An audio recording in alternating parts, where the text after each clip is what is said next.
Hello student, welcome back to my YouTube channel. तो चलिए देखिए, हमारा चैप्टर 3 चल रहा है जिसका नाम था रासायनिक सूत्र एवं रस समीकरण मिति, जिसमें हमने आपको 2 क्लास क्या किया था, आपको 2 क्लास पढ़ा दिया था। जिसमें हमने पिछली क्लास में भी आपको रासायनिक सूत्र जिसमें निकालना होता है मूलानुपाती सूत्र या अणुसूत्र, उसका हमें क्या निकालना होता है, अणुसूत्र कैसे ज्ञात करते हैं, मूलानुपाती सूत्र कैसे ज्ञात करते हैं, तो उसका हमने क्या किया था, न्यूमेरिकल अर्थात प्रश्न हमने पढ़ लिया था। चलिए आज हम जो अगला हेडिंग पढ़ेंगे ना, उसका नाम रखा गया है रस समीकरण मिति। क्या है? रस समीकरण मिति, जिसे हम इंग्लिश में कहते हैं स्टाइकियोमेट्री। स्टाइकियोमेट्री को क्या कहते हैं? रस समीकरण मिति। परिभाषा देखिए हमने पहले से ही लिख दिया है, जिससे हमारा टाइम क्या हो जाए, टाइम हमारा बच जाए। चलिए लिखा गया है कि किसी रासायनिक अपक्रिया की संतुलित रासायनिक समीकरण में, अर्थात हम अब जो पढ़ेंगे ना, हम पढ़ेंगे रासायनिक समीकरण। देखिए यहाँ पर भी लिखा गया रासायनिक अपक्रिया, यहाँ लिखा गया है रासायनिक समीकरण। तो हम इसमें भी न्यूमेरिकल पढ़ेंगे, और न्यूमेरिकल हमारा कैसा होगा, रासायनिक समीकरण का होगा। कैसा होगा? रासायनिक समीकरण का न्यूमेरिकल होगा। और रासायनिक समीकरण कैसा होना चाहिए? संतुलित। तो चलिए पहले इसका अर्थ समझिए। किसी रासायनिक अपक्रिया की संतुलित रासायनिक समीकरण में अभिकारकों और उत्पादों की मात्राओं के मध्य संबंध को रस समीकरण मिति कहा जाता है। इसका मतलब यह होता है, देखिए जैसे हम मान लेते हैं कि एक पदार्थ A है और दूसरा पदार्थ क्या है, B। ऐसा हम मान रहे हैं कि एक पदार्थ A है, दूसरा पदार्थ B, दोनों जब मिलेगा तो बनेगा AB। क्या बनेगा? AB। तो आप सभी को पता है कि अभिक्रिया में भाग लेने वाले पदार्थों को अभिकारक कहते हैं। अर्थात एरो जो बीच में लगा है ना, तीर, तीर के जो इस तरफ पदार्थ है A और B, इनका नाम क्या रखा गया है? इनका नाम रखा गया है, इनका नाम है अभिकारक। क्या नाम है? अभिकारक। और जो एरो के उस तरफ लिखा गया है बाएं तरफ, इसका नाम क्या रखा जाता है? इसका नाम रखा जाता है उत्पाद। तो अभिकारक को इंग्लिश में हम कहते हैं रिएक्टेंट। क्या कहते हैं? रिएक्टेंट। और उत्पाद को हम इंग्लिश में कहते हैं प्रोडक्ट। क्या कहते हैं? प्रोडक्ट। देखिए सिंपल भाषा में समझिए। तो अभिकारक और उत्पाद, देखिए आपको मोल का 3 सूत्र बताया गया था। मोल का कितना सूत्र पढ़ाया गया था? 3। मोल का पहला सूत्र क्या होता है? N बराबर W/M, N बराबर N/NA, मोल बराबर V इन लीटर और बटे में 22.4। देखिए किसी रासायनिक अभिक्रिया की, तो रासायनिक अभिक्रिया हमारा यह है A + B से क्या बना? AB। किसी रासायनिक अभिक्रिया की संतुलित रासायनिक समीकरण में, संतुलित भी है, देखिए इधर A 1 है, इधर भी A 1 है, B 1 है, इधर भी B 1 है, संतुलित है।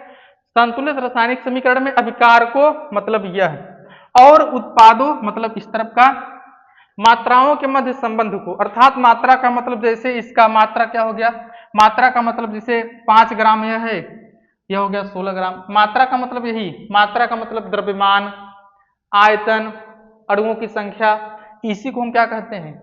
मात्रा। मात्रा का मतलब यही होता है कि उसका भार। तो भार भर नहीं, हम तीनों फार्मूला पढ़ेंगे। क्या पढ़ेंगे?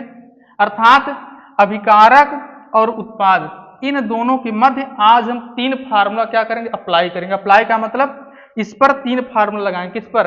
अभिकारक पर और उत्पाद पर।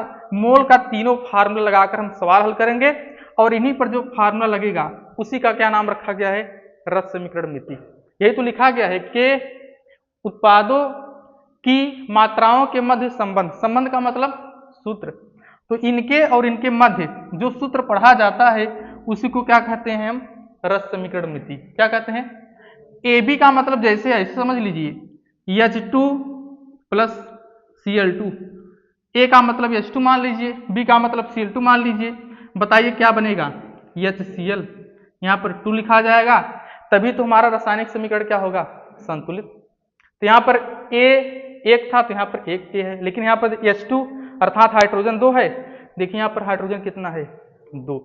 तो रस समीकरण मिति का मतलब यही है कि किसी रासायनिक अपक्रिया के संतुलित रासायनिक समीकरण में अभिकारकों और उत्पादों के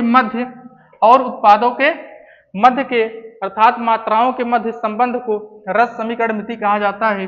देखिए इसमें क्या पूछा जाएगा, जो दूसरा नंबर लिखा गया है ना, दूसरा नंबर लिखा गया है कि रस समीकरण मिति गुणांक। तो रस समीकरण मिति गुणांक क्या होता है, पहले जैसे आप उदाहरण देखिए, जैसे पहला नंबर, जैसे देखिए यहां पर लिखा जाए H2 प्लस O2। जब H2 और O2 मिलता है तो मिलकर बनता है H2O। तो इन दोनों परिभाषा में एक चीज आपको जरूर मिलेगा, संतुलित। क्या शब्द लिखा होगा, संतुलित। तो जो आप रासायनिक अपक्रिया लिखें उसे क्या कर दिया जाए, सबसे पहले संतुलित। तो इस रासायनिक अपक्रिया को सबसे पहले आप संतुलित करेंगे। यहाँ पर हाइड्रोजन 2 है, हाइड्रोजन 2, ऑक्सीजन 2 है, लेकिन यहाँ पर ऑक्सीजन 1, इसलिए यहाँ पर भी 2 लिखेंगे। तो ऑक्सीजन को संतुलित करने के, अर्थात ऑक्सीजन को संतुलित करने के लिए हमने 2 लिख दिया, लेकिन जैसे 2 लिखा तो हाइड्रोजन कितना हो जाएगा, 2 दूनी 4। जब यह 4 हो जाएगा, यहाँ पर भी क्या लिख दीजिए, 2। अब देखिए 2 दूनी 4, हाइड्रोजन 4 है, 2 दूनी 4, हाइड्रोजन 4 है, ऑक्सीजन 2 है, इसके पीछे 1 लिखा जाएगा, माना जाएगा, फिर 2 का 1 में गुणा होगा, ऑक्सीजन भी 2 है। अर्थात यह समीकरण क्या है, यह रासायनिक अपक्रिया या रासायनिक समीकरण हमारा क्या हो गया, संतुलित। तो लिखा गया है कि संतुलित रासायनिक समीकरण में, यह हमारा है संतुलित रासायनिक समीकरण। संतुलित रासायनिक समीकरण में अभिकारक है H2 और O2। अभिकारकों और उत्पादों के सूत्रों या प्रतीकों, तो सूत्र हमारा यही है ना, H2, चाहे सूत्र कहिए चाहे प्रतीक। जैसे जल का सूत्र क्या होता है, H2O। तो सूत्रों या प्रतीकों से पहले लिखे गए अंक, तो सूत्र या प्रतीक यही है। जैसे जल का सूत्र क्या होता है, H2O, तो जल का सूत्र H2O, इससे पहले लिखे गए अंक, इससे पहले कौन सा अंक लिखा गया है, 2। O2 से पहले कौन सा अंक लिखा गया है, 1। भाई यहाँ पर संख्या नहीं लिखा गया है तो हम क्या मानेंगे, 1 मानेंगे। तो O2 से पहले कौन सा अंक लिखा गया है, 1। H2 से पहले कौन सा अंक लिखा गया है, 2। अर्थात आप सिंपल भाषा में समझ लीजिए कि किसी संतुलित रासायनिक समीकरण में अभिकारकों और उत्पादों के सूत्रों से पहले लिखे गए अंक को रस समीकरण मिति गुणांक कहते हैं। इसका मतलब जो पूछेगा कि इस अपक्रिया में आप बताइए रस समीकरण मिति गुणांक क्या है, रस समीकरण मितीय गुणांक पूछा जाएगा। रस समीकरण मिति गुणांक क्या है, तो आप इसका आंसर देंगे कि हमारा आंसर है 2,1,2। देखिए इससे पहले 2 लिखा गया है, O2 से पहले 1 लिखा गया है, H2 से पहले 2 लिखा गया है। तो जो सूत्र के पहले अंक लिखा होता है उसी को हम क्या कहते हैं, रस समीकरण मिति गुणांक। जैसे अगला रिएक्शन देखिए, अगला रिएक्शन हमारा है N2 को कहते हैं नाइट्रोजन गैस। H2 को क्या कहेंगे, हाइड्रोजन गैस। जब N2 और H2 मिलता है तो बनता है अमोनिया गैस। क्या बनता है, NH3 अमोनिया गैस। तो जब नाइट्रोजन गैस हाइड्रोजन गैस मिलकर बना, नाइट्रोजन गैस हाइड्रोजन गैस जब मिलकर क्या बना, अमोनिया गैस। अमोनिया गैस बना, लेकिन इस अपक्रिया को सबसे पहले आप क्या करिए, संतुलित कैसे होगा, नाइट्रोजन 2 है, नाइट्रोजन, तो सबसे पहले यहाँ 2 लिखिए। जब 2 लिखेंगे तो नाइट्रोजन तो संतुलित हो जाएगा, लेकिन हाइड्रोजन देखिए 2 में 3 का गुणा होगा, 6 हो गया ना हाइड्रोजन, इसलिए यहाँ पर 3 लिखना होगा, 3 दूनी। अब देखिए सब बराबर, संतुलित। नाइट्रोजन 2 है, नाइट्रोजन 2 है, 3 दूनी 6, हाइड्रोजन 6 है, 2 3 6, हाइड्रोजन 6 है। तो पहले आप जो रासायनिक समीकरण लिखा होगा उसे आप क्या कीजिए, सबसे पहले संतुलित कर लीजिए। तो संतुलित अर्थात किसी संतुलित रासायनिक समीकरण में अभिकारकों और उत्पादों के पहले लिखे गए अंक को क्या कहते हैं, रस समीकरण मिति गुणांक। अर्थात यदि आपसे पूछा जाए इसका आंसर, किसका, रस समीकरण मिति गुणांक का आंसर, तो यह सबसे सिंपल है, लेकिन आपको संतुलित करना आना चाहिए। रस समीकरण मिति गुणांक यदि आपसे पूछा जाए, आप बताएंगे इसके आगे क्या लिखा गया है, 1 1 कामा, इसके पहले 3 3 कामा, इसके पहले 2 2, ऐसे लिखेंगे आप। तो बस यही करना है। रासायनिक अपक्रिया आपको आपकी किताब में या आपके प्रश्न पत्र में अर्थात पेपर में पूछा जाएगा, आप उसे संतुलित कर लीजिए और जो सामने अंक लिखा होगा वो हमारा क्या हो जाएगा, आंसर। तो चलिए आप इतना लिखिए। उसके बाद अब इसी पर आधारित न्यूमेरिकल भी पढ़ना है जो कि पेपर में हर वर्ष पूछा जाता है। चलिए पहले आप इतना नोट कीजिए।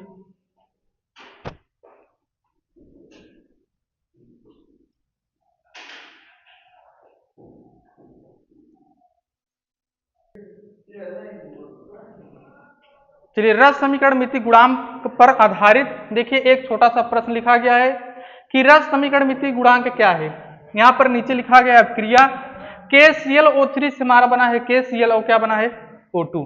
तो हमें इसमें बताना है, एक छोटा सा प्रश्न आपकी बुक में दिया गया है, इसमें हमें क्या ज्ञात करना है, हमें ज्ञात करना है कि रस समीकरण मिति गुणांक क्या है। तो पेपर में ऐसा आपके प्रश्न अगर पूछा जाएगा तो आप ऐसे सिंपल में लिखेंगे कि रस समीकरण मिति क्या लिखेंगे, रस समीकरण मिति गुणांक बराबर, चलिए जो सामने अंक लिखा है वही हमारा क्या हो जाएगा, आंसर। चलिए बताइए KClO3 के सामने क्या लिखा गया है, इसके सामने लिखा गया है 2, तो लिखेंगे 2 फिर कामा, इसके सामने 2 फिर कामा, फिर क्या लिखेंगे 3। ऐसे ही आपको क्या करना है, रस समीकरण मिति गुणांक ऐसे ही आपको बताना है। यदि परिभाषा पूछा जाए तो ऐसे बताएंगे, किसी संतुलित रासायनिक समीकरण में, याद कर लीजिए, किसी संतुलित रासायनिक समीकरण में अभिकारकों और उत्पादों के सूत्रों से पहले लिखे गए अंक को रस समीकरण मिति गुणांक कहते हैं। परिभाषा फिर एक बार सुनिए, किसी संतुलित रासायनिक समीकरण में अभिकारकों और उत्पादों के सूत्रों से पहले लिखे गए अंक को रस समीकरण मिति गुणांक कहते हैं। अब चलिए इसका न्यूमेरिकल देखिए कैसे हल किया जाता है, कैसे हम सवाल को हल करेंगे। देखिए आंकिक प्रश्न, ध्यान से देखते रहिए, आंकिक प्रश्न हल करने की विधि, हल करने की विधि कैसे हम हल करेंगे, ध्यान से देखिए। जैसे सबसे पहले हम एक रासायनिक अपक्रिया अर्थात एक रासायनिक समीकरण मान लेते हैं। जैसे हमने एक मान लिया, जैसे यहाँ पर KCl3 लिखा था, इससे पहले हमने लिखा था N2 और H2। ऐसे सबसे पहले हम ABCD मानेंगे। क्या मानेंगे, ABCD। जैसे चलिए हम मान लेते हैं कि एक हमारा रासायनिक समीकरण क्या है, देखते रहिए। चलिए हम मान लेते हैं कि A और B से, चलिए यहाँ पर लिखते हैं हम मान लेते हैं कि A और प्लस B से, A और B के मिलने से हमारा बनता है AB। क्या बनता है, AB। अब चलिए हम इसे समझने के लिए ऐसे मान लेते हैं, जैसे इसके आगे 2 लिखा था, इसके सामने 2 लिखा था, इसके सामने 3 लिखा था। जो सामने अंक लिखा होता है उसे क्या कहते हैं, रस समीकरण मिति गुणांक। तो चलिए हम समझने के लिए रस समीकरण मिति गुणांक भी स्वयं से मान लेते हैं। जैसे इसके सामने हम मान लेते हैं A, अगर कैपिटल ए के सामने स्मॉल ए लगा है तो स्मॉल ए हमारा क्या हो गया, रस समीकरण मिति गुणांक। चलिए कैपिटल बी के सामने हम मान लेते हैं स्मॉल बी, स्मॉल बी हमारा क्या हो गया, रस समीकरण मिति गुणांक समझने के लिए। और जो प्रोडक्ट ए बी बना है इसके सामने हम क्या मान लेते हैं, सी। तो हमारा क्या हो गया, अगर इसमें पूछा जाए रस समीकरण मिति गुणांक क्या है, ए बी और सी है। तो देखिए आंकिक प्रश्न हल करने की विधि, ऐसे हम बहुत सारा प्रश्न हल करेंगे, पेपर में जरूर आता है। तो लिखिए प्रश्न कैसे हल किया जाता है, ऐसे आप हल करेंगे। देखिए आप कौन सा काम करेंगे, लिखेंगे यन, यन का मतलब होता है मोल, यन का मतलब क्या होता है, मोल। मोल को हम किससे लिखते हैं, यन से।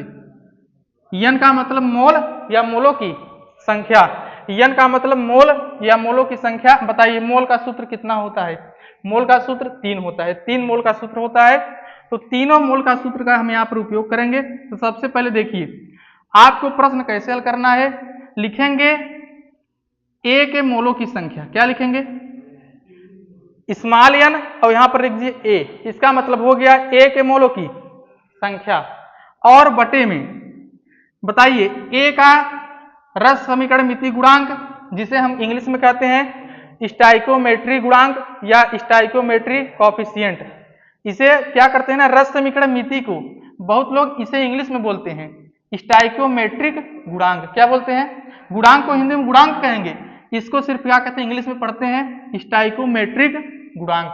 तो बताइए ए का स्टाइकोमेट्रिक गुणांक क्या है, स्मॉल ए, इसके बटे में लिखेंगे स्मॉल ए, ऐसे बराबर लिख दीजिए। देखिए लिखेंगे बी के मोलों की संख्या Nb। सवाल हल करने की यही विधि है कि इसके मोलों की संख्या लिखिए बटे इसका क्या लिख दीजिए, स्टाइकोमेट्रिक गुणांक। बी के मोलों की संख्या मतलब Nb और बटे में क्या लिख दीजिए, बी का स्टाइकोमेट्रिक गुणांक बराबर ऐसे लिखिए, लिखेंगे AB के मोलों की संख्या और बटे लिखेंगे AB का स्टाइकोमेट्रिक गुणांक मतलब C। बस यही आपको बस ध्यान देना है। यदि जो स्टूडेंट यही समझ गया उसके लिए जो सवाल है ना यार वो क्या हो जाएगा, एकदम हलवा हो जाएगा। उसके लिए पानी सवाल हो जाएगा, पानी पानी हो जाएगा। चलिए देखिए एक उदाहरण के माध्यम से वो समझिए। जैसे देखिए, जैसे हमने वही उदाहरण लिया अमोनिया का। कौन सा उदाहरण, अमोनिया का उदाहरण समझिए। बताइए N2 और H2, N2 और H2 जब आपस में मिलेगा तो N2 और H2 मिलने से क्या बनेगा, NH3। अब देखिए यहां पर क्या 2 लिखा है, यहां पर क्या लिखेंगे 2, N2 है इसलिए हमने 2 लिखा। जब यहां 2 लिखेंगे तो 2 का जब 3 में गुणा होगा हाइड्रोजन कितना हो जाएगा 6, इसलिए यहां पर क्या लिखना होगा 3। अब जैसे सूत्र कैसे निर्माण करेंगे, लिखिए आप N2 के मोलों की संख्या क्या लिखेंगे, N2 के मोलों की संख्या को N से लिखा जाता है, स्मॉल n से। यहां लिख दीजिए N2 मतलब N2 के मोलों की संख्या। हिंदी में भी आप लिख सकते हैं कि N2 के मोलों की संख्या, लेकिन टाइम लगेगा इसलिए प्रतीक हो गया N2 अपान। बताइए N2 का स्टाइकोमेट्रिक गुणांक कितना है, बटे में 1 लिखिए बराबर H2 के। यह क्या है, एक विधि है, ऐसे ही करेंगे और तब जाकर क्या करेंगे, सवाल को हल करेंगे। तो देखिए H2 के मोलों की संख्या NH2 अपान H2 का स्टाइकोमेट्रिक गुणांक बराबर, देखिए NH3 के मोलों की संख्या बटे में लिखेंगे NH3 का स्टाइकोमेट्रिक गुणांक 2। यही आपको बस करना है। और हर स्टूडेंट, हमें लगता है ना जितने बच्चे हैं सभी लोग क्या कर लेंगे, इसको लिख लेंगे कि कहाँ हमें 1 लिखना है, कब 3 लिखना है, कब 2 लिखना है, यह सबको समझ में आ गया। अब चलिए किताब में जितने प्रश्न है लगभग 10-20 प्रश्न है। जैसे हमने प्रश्न लगभग 5-6 प्रश्न हमने हल किया था रासायनिक सूत्र का, वैसे ही किताब में बहुत सारा प्रश्न दिया गया है। इस विधि से हम बहुत सारे प्रश्न को हल कर लेंगे, ठीक है ना। चलिए देखिए प्रश्न कैसे हल करते हैं। यहाँ पर देखिए, चलिए हम प्रश्न पहला देखते हैं। पहले आप प्रश्न देख लीजिए तब लिखिए। चलिए प्रश्न देखिए क्या है हमारा,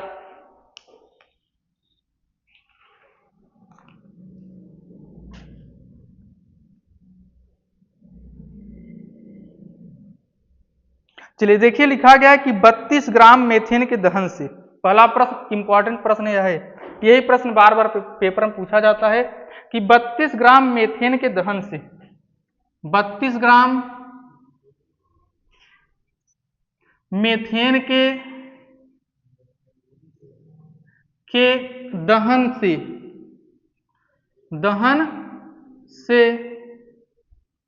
दहन से प्राप्त जल की मात्रा का परिकलन कीजिए। से प्राप्त जल की मात्रा का परिकलन कीजिए।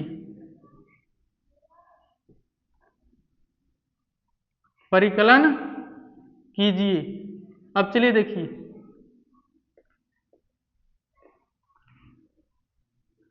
तो ऐसे ही प्रश्न आपसे पूछा जाएगा कि 32 ग्राम मेथेन के दहन से प्राप्त जल की मात्रा का परिकलन कीजिए। अब देखिए प्रश्न ऐसा आएगा, रिएक्शन आपको खुद लिखना होगा। चलिए रिएक्शन हम लिखते हैं।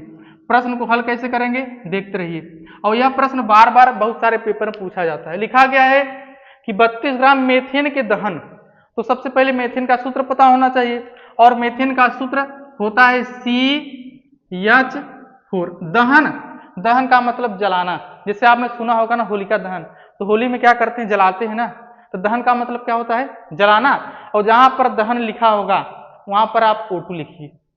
क्या लिखेंगे, O2 का मतलब ऑक्सीजन। क्यों ऑक्सीजन लिखा जाता है, ऐसा माना जाता है कि बिना ऑक्सीजन के, बिना हवा के आग कभी जल नहीं सकता। अगर आपने मोमबत्ती को भी जला दिया और ऊपर से उसे ढक दीजिए, मोमबत्ती क्या हो जाएगा, बुझ जाएगा। तो जहां पर सिंपल भाषा में समझ, दहन का मतलब जलाना, और रसायन विज्ञान में जहां जलाने की बात किया जाए वहां पर हवा दीजिए। क्या दीजिए, हवा। तो यहाँ पर जलीय मत हवा दीजिए, चलिए यहाँ पर लिखेंगे O2, हवा का मतलब ऑक्सीजन। अब क्या दहन का मतलब, रसायन विज्ञान में जहां दहन लिखा होगा वहां क्या लिखिए O2। तो O2 जब हमने लिख दिया, इसका मतलब मीथेन का क्या हो रहा है, दहन। जैसे कक्षा 10 में है मैग्नीशियम का दहन, ऐसे लिखा है Mg+O2 मतलब मैग्नीशियम का दहन। कक्षा 10 में रसायन विज्ञान का पहला चैप्टर, पहला रिएक्शन यही है, Mg+O2 मैग्नीशियम का दहन।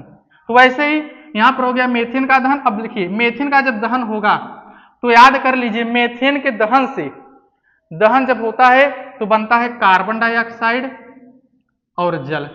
इस रिएक्शन को आप याद कर लीजिए कि जब मेथेन का दहन किया जाएगा तो CO2 बनेगा और H2O बनेगा।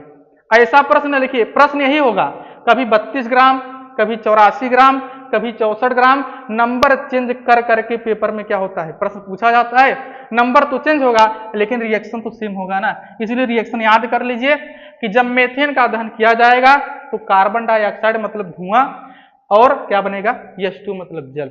अब देखिए रिएक्शन को आप क्या करेंगे, बैलेंस। चलिए रिएक्शन को बैलेंस करते हैं। कार्बन 1 कार्बन 1, ऑक्सीजन 2 ऑक्सीजन, देखिए यहाँ पर 2 है, इस तरफ ऑक्सीजन 2 और 1, हाइड्रोजन पहले देखिए 4 यहाँ तरफ, तो हाइड्रोजन 4 यहाँ 2, तो सबसे पहले 2 लिखिए। तो हाइड्रोजन 4 2 दूनी, लेकिन 2 लिखेंगे तो ऑक्सीजन भी 2 ऑक्सीजन 2, इस तरफ ऑक्सीजन 4 इस तरफ ऑक्सीजन 4, तो यहाँ पर लिख दीजिए 2। समझ में आया? ऐसे ही आप क्या करेंगे, देखिए बराबर हो गया, कार्बन 1 हाइड्रोजन 4 2 दूनी 4, ऑक्सीजन 2 दूनी 4, यहाँ पर 2 और 2 का इसमें गुणक 2, तो सब बराबर। तो रिएक्शन ऐसे ही क्या करेंगे, रिएक्शन बैलेंस हो गया। अब चलिए इसमें क्या लिखा गया है, 32 ग्राम मेथेन, मेथेन यह है ना, तो इसका मात्रा दिया गया है डाब, अर्थात 32 ग्राम, और 32 ग्राम का क्या होता है, 32 ग्राम और 32 ग्राम, तो ग्राम में मात्रा को किससे लिखते हैं, W से। अब पूछा क्या गया है, जल की मात्रा, जल का मतलब यह, मात्रा मतलब यही, जब ग्राम में दिया गया है तो मात्रा पूछा है, मतलब हमें बताना है जल का कितना ग्राम बनेगा। मात्रा का मतलब द्रव्यमान, मात्रा का मतलब क्या पूछा है, द्रव्यमान। तो मेथेन का द्रव्यमान दिया गया है, मतलब भार दिया गया है ग्राम में।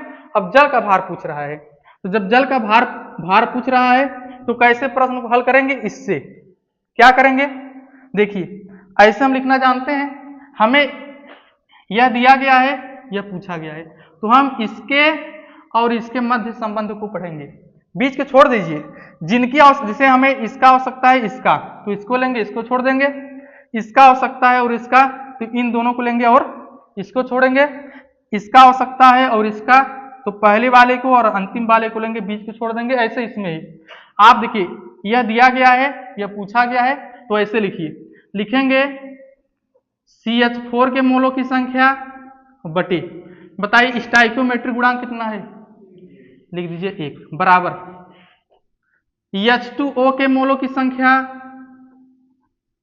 बटे स्टाइकियोमेट्रिक गुणांक 2। अब देखिए मोलों की संख्या बराबर, पहला सूत्र ग्राम में द्रव्यमान बटे, तो ग्राम में द्रव्यमान लिखिए W, यहाँ पर लिख दीजिए CH4, जिससे पता चले किसका द्रव्यमान है, मीथेन का, और अणुभार लिख दीजिए M, यहाँ पर भी लिख दीजिए CH4, जिससे पता चले किसका अणुभार है, CH4 का। नीचे 1, अरे भाई 1 मत लिखो, बराबर H2O, यहाँ पर मोलों की संख्या बराबर ग्राम में द्रव्यमान, यहाँ पर लिख दीजिए H2, जिससे पता चले कि किसका ग्राम में द्रव्यमान है, H2O का, बटे में अणुभार लिखिए M, यहाँ पर लिख दीजिए H2O, लेकिन अभी नीचे क्या है, बस ऐसे ही करेंगे। जब 4 से 5 सवाल आप हल करेंगे ना, आपका जो दिल है, ऑटोमेटिक दिमाग जो है ना काम करना चालू हो जाएगा। चलिए WCH4 का मान कितना है, WCH4 का मान 32 ग्राम बटे CH4 का अणुभार, तो CH4 का अणुभार कितना होगा, कार्बन का 12 और 4 16, 32 बटे 16 बराबर WH2O, अरे भाई यही तो निकालना है ना, W का मतलब ग्राम में, मात्रा द्रव्यमान, यही तो पूछा गया है, मात्रा का मतलब H2O का ग्राम में द्रव्यमान, यही पूछा गया है। MH2O, जल का अणुभार 18 गुणते 2, सभी को पता है। चलिए इसका जो 18 और 2 ऊपर आ जाएगा, तो WH2O मतलब जल का ग्राम में द्रव्यमान 16 दुना तो हो गया 2 गुणते 18 गुणते 2 कितना हो जाएगा 72, तो आंसर आ गया 72 ग्राम। W है ना ग्राम में द्रव्यमान, इसका मतलब हमारा आ गया। अतः ऐसे ही आपके पेपर में पूछा जाता है, और इनके भी पेपर में एक प्रश्न आया था, उसमें दूसरा प्रश्न पूछा था। अतः लिखेंगे जल की मात्रा बराबर 72 ग्राम। चलिए इसे लिखिए, उसके बाद हम देखते हैं एक और प्रश्न।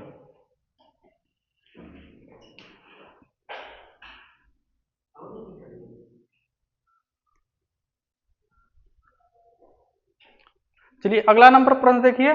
प्रश्न हमारा यही है, लेकिन यह प्रश्न हमारा कौन सा है, बहुविकल्पी प्रश्न है। प्रश्न हमारा तो यही है, प्रश्न का मेथड, प्रश्न का टाइप तो यही है, लेकिन यह हमारा कैसा प्रश्न है, बहुविकल्पी है। चलिए 1 ग्राम CaCO3 से प्राप्त होगा 56 ग्राम CaO, 5.6 ग्राम CO2, 1 ग्राम CaO 0.56 ग्राम CaO।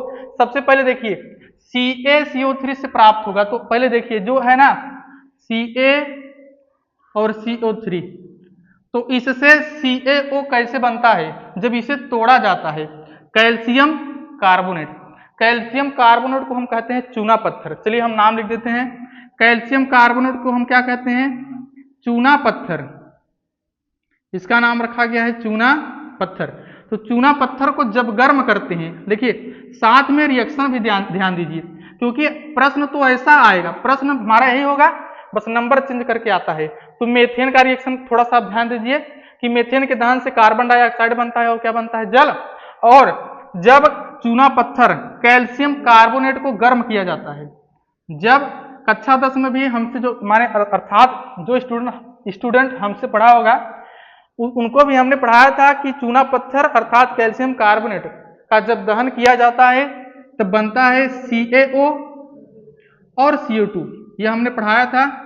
CaO इसी को तो कहते हैं बिना बुझा हुआ चूना। CaO को क्या कहते हैं, बिना बुझा हुआ चूना, और CaOH का होल ट्वाइस इसे कहते हैं बुझा हुआ चूना।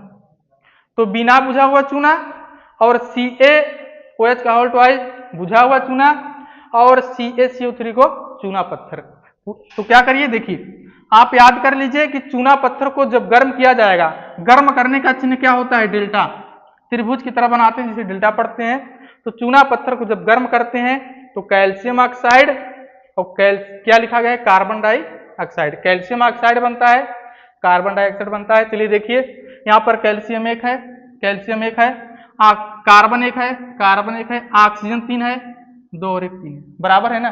जब बैलेंस है तो सबसे पहले रिएक्शन लिखना होता है। रिएक्शन आप जब 10 सवाल हल कर लेंगे ना तो रिएक्शन भी आपको आ जाएगा। 2 सवाल हो गया है और सवाल हम कल पढ़ेंगे। तो चलिए रिएक्शन हमारा बैलेंस हो गया है, क्या दिया गया है, 1 ग्राम CaCO3।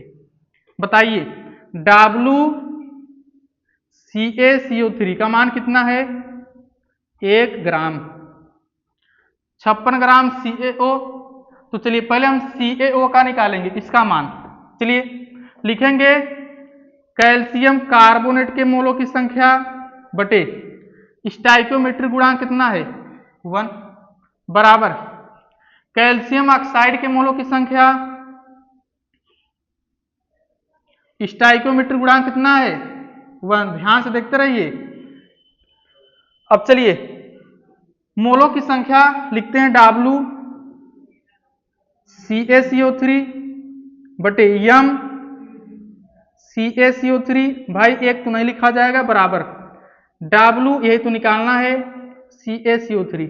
पहले हम CaO का मान निकालेंगे और फिर CO2 का ऐसा मान निकालेंगे, जो मिलेगा वही ऑप्शन क्या हो जाएगा, सही हो जाएगा। तो चलिए पहले इन दोनों पर फार्मूला अप्लाई करेंगे, यदि ऑप्शन नहीं मिलेगा तो पहले इसको और इसको लेकर अप्लाई करेंगे, जो ऑप्शन मिलेगा वही करेक्ट हो जाएगा। WCaO अपान m CaO। चलिए मान रख के देखते हैं हमारा आंसर आता है कि नहीं। W का मान 1 ग्राम कितना है, 1 ग्राम, और CaCO3 कैल्शियम कार्बोनेट का मॉलिक्यूलर फार्मूला कितना होता है, कैल्शियम का कितना होता है 40, कार्बन का 12 और 16 तियां 48, 8 2 10, 4 4 8 9 10, 100 आता है ना। तो आता है कैल्शियम कार्बोनेट का अणुभार 100 बराबर, यही तो ज्ञात करना है WCaO, और बटे में क्या लिखेंगे कैल्शियम ऑक्साइड का मॉलिक्यूलर फार्मूला, तो कैल्शियम का 40 और ऑक्सीजन का 16, 40 और 16 56, बटे में 56। चलिए भाई WCaO बराबर 56 बटे 100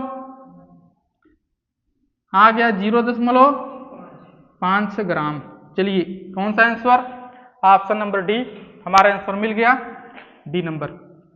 ऐसे ही प्रश्न को हल करते रहिए। यदि क्लास को नहीं समझ आया है वीडियो को पूरा करके पीछे करके शुरू से देखिए। चलिए अब कल हम इसी पर आधारित बहुत सारा प्रश्न हल करेंगे, हमारा कॉन्सेप्ट क्या हो जाएगा क्लियर। चलिए आज तक इतना ही, अब मिलेंगे हम अगली क्लास में।